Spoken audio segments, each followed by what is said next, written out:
ஐயா வணக்கம் ஐயா. வணக்கம், வணக்கம். வணக்கம். நம்ம சனி வக்ர பயிற்சிகள் பார்த்துட்டு வந்துட்டு இருக்கோம். ஸோ அந்த வரிசையில் இன்னைக்கு நம்ம பார்க்கக்கூடிய ராசி சனியின் ஆதிக்கம் கொண்ட கும்ப ராசி.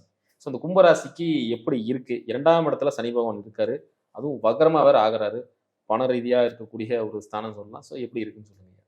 பணம் குடுக்குறவரே சனி தானுங்க ஆமா. கும்பத்துக்கு. 2ஆம் இடத்துல தான் அவர் நட்சத்திரமாவே இருக்கார். அவர் வக்ரமாறாரு. வக்கரம் ஆகுறாரு. வக்கரம் ஆகும்போது என்ன ஆகும்னா, பெண்டிங் ஒர்க் எல்லாம் ஃபுல்ஃபில் பண்ணுவார். ம். எனக்கு பேப்பர்ல மட்டும்தான் காசு இருக்கு. கைக்கு வரல அப்படின்னு ரொம்ப நாளா புலம்பிட்டு இருந்தவங்களுக்கெல்லாம் வந்துரும். லிஸ்ட் எடுத்துட்டு கிளம்பிருவாங்க. கைக்கே வந்துரும். அதனால பிரச்சனையே இல்ல. சனிய பொறுத்தவரைக்கும், சனி திசை, புதன் திசை, புத்தி நடக்கிறவங்களுக்கெல்லாம் கவலையே இல்ல. ம். தொழிலுக்கும் கவலை இல்ல, பணத்துக்கும் கவலை இல்ல. நீங்க வக்கரம் அப்படின்ன உடனே, அவர் ரிவர்ஸ் வந்தாலும், இப்ப இந்த சொந்த நட்சத்திரத்துக்கு வர்றாரு பாருங்க, உத்திரட்டாதியில அக்டோபர்ல வருவார். அந்த அக்டோபர்ல வரும்போது என்ன ஆகும் அப்படின்னா, அப்ப 2ஆம் இடத்த பலனை விட லக்ன பலனையே செய்வார். ராசி பலனையே செய்வார். ம். ம். கும்பத்தின் பலனையே செய்வார். அப்ப ஓரளவுக்கு என்ன ஆகும் அப்படின்னா, தன்னுடைய பணத்தை தனக்காக செலவழிப்பதில் ஈடுபடுவார். அது வரைக்கும் பணம் சேமிப்பாகும். இந்த சொந்த நட்சத்திரத்துக்கு வரும்போது, அதை தனக்காக எப்படியோ ஒரு வகையில அதை யூஸ் பண்ணிக்குவார். அது ஒண்ணும் தவறு கிடையாது. பணம் தனக்கு பயன்படுகிறது. ம்.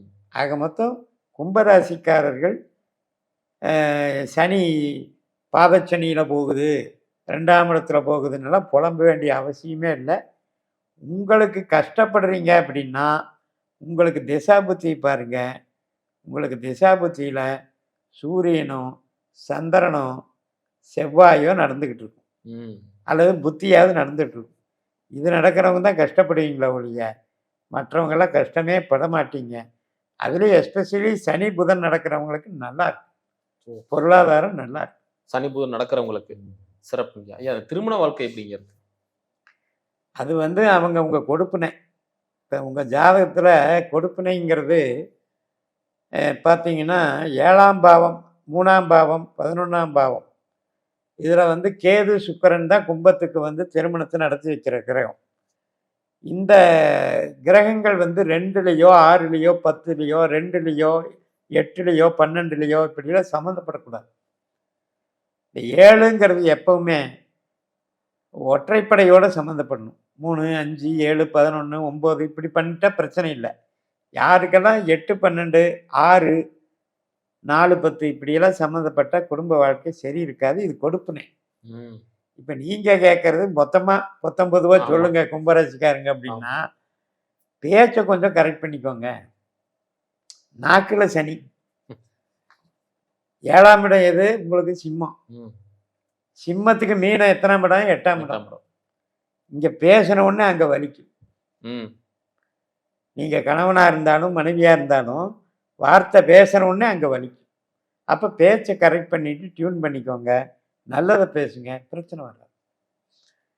மெயினாக சண்டை சச்சரவுன்னு அர்த்தம்.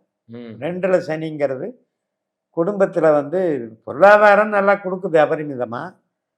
ஒருவேளை அந்த பொருளாதாரத்தை நீங்கள் பயன்படுத்துறதுல ஆர்கியூமெண்ட்ஸ் வரலாம்.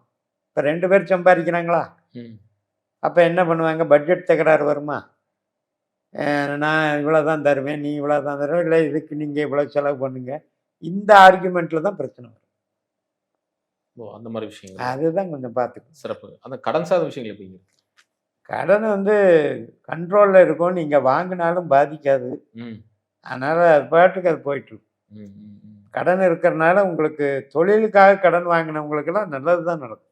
ஓ, இந்த காலகட்டத்தில் நல்ல வளர்ச்சி. உறவுகளால் எப்படி இருக்கு? உறவினர்கள் அதான் கணவன் மனைவி மட்டும்தான் பிரச்சனை. மற்ற உறவுகள் பெருசாக பாதிக்காது. இப்போ தாயார் ஸ்தானத்துக்கு எடுத்துக்கோங்களேன்.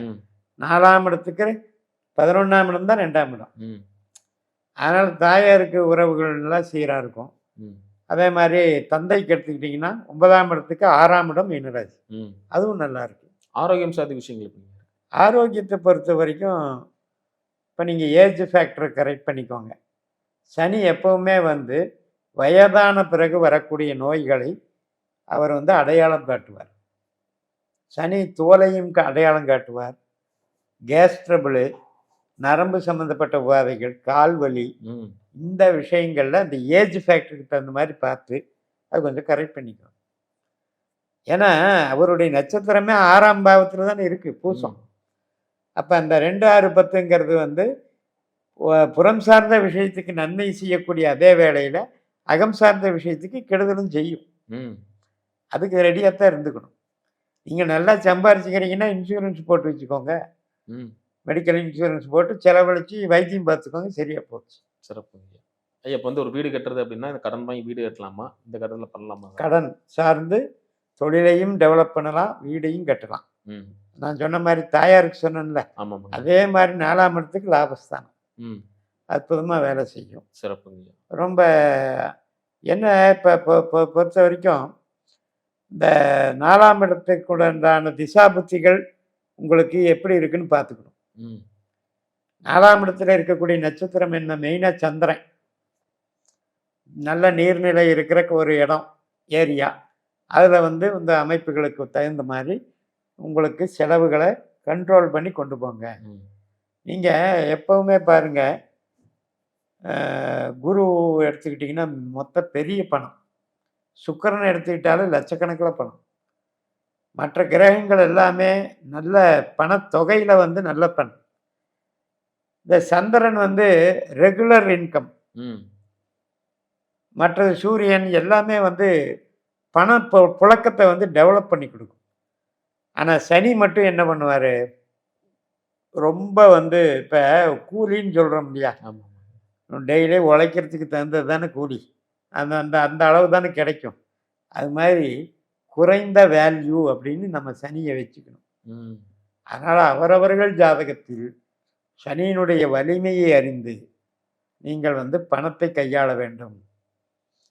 வீடு கட்ட சொல்லிட்டாருன்னு நாம் பாட்டுக்கும் எல்லாருக்கும் தான் பிரம்மாண்டமாக வீடு வேணும், ம் கற்பனை இருக்கும். ஆனால் சனி ஒரு காரகத்துவத்தை செய்யுதுன்னா அது ஒன்று ட்ரெடிஷ்னல் வீடு, ஒரு ஒரு பழைய மாடல் வீடு, அல்லது வீட்டு கட்டண வீடை வாங்கிறது, இந்த மாதிரி தான் கொண்டு போகும். ம் அதனால் பட்ஜெட் சோர்ஸில் வந்து சனியை கொஞ்சம் லிமிட் பண்ணிக்கோங்கன்னு சொல்லுவாங்க. சிறப்புங்க. இப்போ 2ஆம் இடத்துல வக்ரம் மாறாரு, அதனால இவங்க வந்து கமிட்மெண்ட்லாம் கொடுக்கலாமா? அதாவது நான் என்னை பொறுத்த வரைக்கும் பாரம்பரிய ஜோதிடத்தில் சொல்ல கருத்துக்களில் வந்து முரண்படுகிறேன். ம் எப்படி அப்படின்னா, பாவக்கிரகம் வக்கரமானால் யோகம் தரும், அது ஒரு பழமொழி சொல்லுவாங்க 2ஆம் இடத்துல. அதே மாதிரி 2ஆம் இடத்துல வந்து நல்ல ஸ்தானத்தில் கிரகம் வக்கரமானால் துன்பம் தரும்னு சொல்லுவாங்க. இப்படி ஏகப்பட்ட சூத்திரங்கள் மாற்றி மாற்றி பாரம்பரிய ஜோதிடத்தில் புழங்குது. ஆனால் நம்ம சிஸ்டத்தில் நம்ம சொல்ல வர்றது என்னன்னா, ஒரு கிரகம் ம் தான் நின்ற நட்சத்திர பாதத்தின் பலனை தரும்.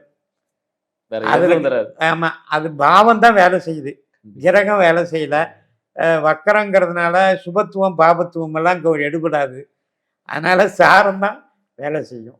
இப்போ புதனை போல சனி வேலை பார்க்குறாரு அப்படின்னா, உங்களுக்கு புதன் வந்து யாருன்னு உங்கள் ஜாதகத்தில் பாருங்கள். ம் புதன் வீடு கொடுக்குறவனாக இருந்தால் வீட்டை கொடுப்பாரு, தொழில் கொடுப்பவனாக இருந்தால் தொழிலை கொடுப்பாரு. எல்லாமே கான்செப்ட் தான். உங்கள் ஜாதகத்தில் 2, 6, 10 நல்லா இருந்தால் உங்களுக்கு சனி திசை அள்ளி கொடுக்குற மாதிரி எந்த திசையும் அள்ளி கொடுக்காது. சிறப்புங்க ஐயா. அதே மாதிரி நம்ம கும்பராசி நேயர்கள் இந்த 138 நாட்கள்ல எந்த விஷயத்துல கவனமா இருக்கணும்? பேச்சுவார்த்தை தான், கணவன் மனைவி பேச்சுவார்த்தை, ம் ஆரோக்கியம், ம் இந்த 2 விஷயத்தில் கவனமாக இருந்தால். நம்மளோட சீக்ரெட்ஸ் வெளியே சொல்லலாமா? சீக்கிரட்ஸுங்கிறது இப்போ பிஸ்னஸ்ன்னு எடுத்துக்கிட்டிங்கன்னா, இப்போ இவங்களுக்கு வந்து லக்னம் ராசி அதிபதியும் சனி தான், 12ஆம் அதிபதியும் சனி தான்.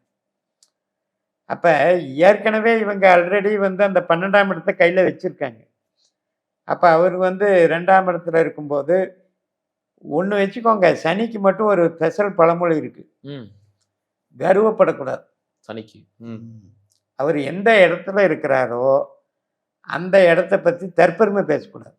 ம் இப்போ என்ன தற்பெருமை பேசுவோம், நாங்களா யாரு? இல்லை 2ஆம் இடத்துல சனி இருந்ததுனால பணம். எனக்கு கேஷ் பேலன்ஸ் இவ்வளவு இருக்குன்னு சொல்லுவோம், ம் நம்மளை அறியாமலே. அப்போ அங்கே ஏதோ ஒரு ஆப்பு வச்சிருவார் சனி. இந்த மட்டும் கொஞ்சம் கரெக்ட் பண்ணிக்கணும், அடக்கி வாசிங்க. ம் சனினால கொஞ்சம் அழுக்கு சட்டை போட்டால் தப்பு இல்லை, லூஸ் ஸ்டாக் விடக்கூடாது. சட்டையே கிழிஞ்சு போச்சுன்னாலும் தைரியமா போங்க. ம். அதுதான் நமக்கு கௌரவம். நம்ம யார் நம்மளுக்கு தெரிஞ்சா போதும். போதும். ம். நமக்கு பாதிப்பு இல்லாமல் இருக்கிறதுக்கு நாம் கொஞ்சம் இந்த இருக்கிற இடம் தெரியாமல் இருந்துட்டு போகும். அப்படி இருந்தோம்னாலே சனி நல்லது. இதுவே சூப்பரான ரெமடிங்க ஐயா. நீங்க சொன்ன விஷயமே. Correct. அது நிறைய நபர்கள் பண்ணுவாங்க. நம்மளே நிறைய பேர் பார்த்துருப்போம். கோடீஸ்வரரா இருப்பாங்க. என்னப்பா 2 இட்லி சாப்பிட்டு போயிட்டு இருக்கு. ஒரு நல்ல சட்டையை வாங்கி போடு. ஏன் அந்த பெண்ணெல்லாம் இல்லையா அப்படின்னு தோணும். ஏங்க இந்த வண்டியில உங்ககிட்டலாம் பணமா காசா ஏன் இந்த மாதிரி இந்த இது போன வண்டியில வரீங்கன்னு சொல்லுவாங்க. ஏன் இந்த வண்டி அதே மாதிரி சர்வீஸ் பண்றது? ஏக்கர் கணக்கில் நிலச்சுவார்ந்தார்களாக இருப்பாங்க. ம். பார்த்தீங்கன்னா அந்த ட்ரெடிஷ்னலான ஓட்டு வீட்டில் தான் இருப்பாங்க. கண்டிப்பா. ஒரு பொருளே வாங்குறோம்னா நம்ம தூக்கி போட்டுருவோங்க ஐயா. ஆனா அவங்க அதை ரெடி பண்ணுவாங்க ஐயா. சரி செய்யறது அப்படின்னா அவங்க பண்றாங்க. நம்ம அதை தூக்கி போட்டு அடுத்த பொருளுக்கு போயிடணும். ஸோ இந்த மாதிரி விஷயங்கள் எடுக்கலாம். அழகா அற்புதமா சொன்னீங்க. மீண்டும் அடுத்த காலையில் சந்திக்கலாம். நன்றி.